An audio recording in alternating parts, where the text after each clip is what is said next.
அஸ்ஸலாமு அலைக்கும் மேம். என்ன நோம்பு டயத்துல ரெஸ்ட் எடுக்காம வேலை பார்த்துட்டு இருக்கீங்க மேம்?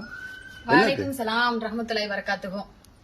எல்லா புகழும் இறைவனுக்கே. என்னன்னா சார், இது வந்து காளான் விதைகள், சிப்பி காளான், பால் காளான் சொல்லிட்டு 2 வகையான வெரைட்டி வந்து நம்ம பண்ணிட்டு இருக்கோம். இது வந்து தமிழ்நாடு, ஆந்திரா, கேரளா, கர்நாடகா அப்படின்னு 4 ஸ்டேட்டுக்குமே வந்து நம்ம வந்து டிஸ்ட்ரிபியூட் பண்ணிட்டு இருக்கோம். நம்மளுடைய பண்ணையாளர்கள் எல்லா பக்கமும் இருக்காங்க. அப்படின்றப்ப ஸ்பான் எல்லாமே நம்மளே ரெடி பண்ணி கொடுத்துட்டு இருக்கோம் சார்.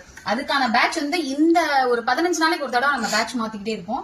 இந்த பேட்ச் வந்து ரெடி ஆயிடுச்சு சரி, எல்லாத்தையுமே வந்து டிஸ்ட்ரிபியூட் பண்ணிடுவோம் அப்படின்னு சொல்லிட்டு எல்லாமே பேக் பண்ணிட்டு இருக்கேன் சார். Okay, super. ஏன்னா வந்து நம்ம எக்ஸ்பெரிமெண்ட் பண்றதுக்கு, ஆர்என்டி பண்றதுக்கு, வீட்ல வச்சு சிட் அவுட்ல வச்சு வளர்க்குறேன், லாப்ட்ல வச்சு வளர்க்குறேன் அப்படின்னு சொல்ற நண்பர்களுக்கு நம்ம உதவி செய்யறது இல்ல. ஏன் அப்படின்னு பாத்தீங்கன்னா, ஒண்ணும் இல்ல, 500 ரூபாய்க்கு கிட்டு, 1000 ரூபாய்க்கு கிட்டுன்னு சொல்லிட்டு நம்ம நண்பர்கள் விற்கதான் செய்யறாங்க. இருந்தாலும் நம்ம அதை பண்ணக்கூடாது. ஏன் என்னோட கான்செப்ட் என்ன அப்படின்னா, இதை பிசினஸா எடுத்து பண்ணுங்க. நம்ம இப்ப குழந்தைகளுக்கான ஃபியூச்சர் இது.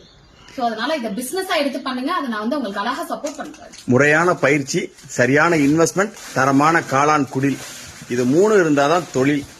ட்ரையல் பாக்குறேன், எக்ஸ்பெரிமெண்ட் பண்றேன் அப்படின்னா அது வந்து சாத்தியப்படாது. Very good. இதெல்லாம் எந்த பார்சல் சர்வீஸ்ல மேடம் அனுப்பிட்டு இருக்கீங்க? விஆர்எல் வந்து பாத்தீங்கன்னா எல்லா ஸ்டேட்டுக்குமே போகுது. எம்எஸ்எஸ் வந்து பாத்தீங்கன்னா தமிழ்நாடு ஃபுல்லா போயிட்டு இருக்கு. சோ இந்த மாதிரி 2 இதுலயுமே வந்து நம்ம போட்டு விட்டுருவோம். ஈஸியா அவங்க கைக்கே வந்து சேர்ந்துரும். அவங்க போய் அலைய வேண்டிய அவசியம் இருக்காது sir. Okay madam, thank you. Thank you sir. Thank you.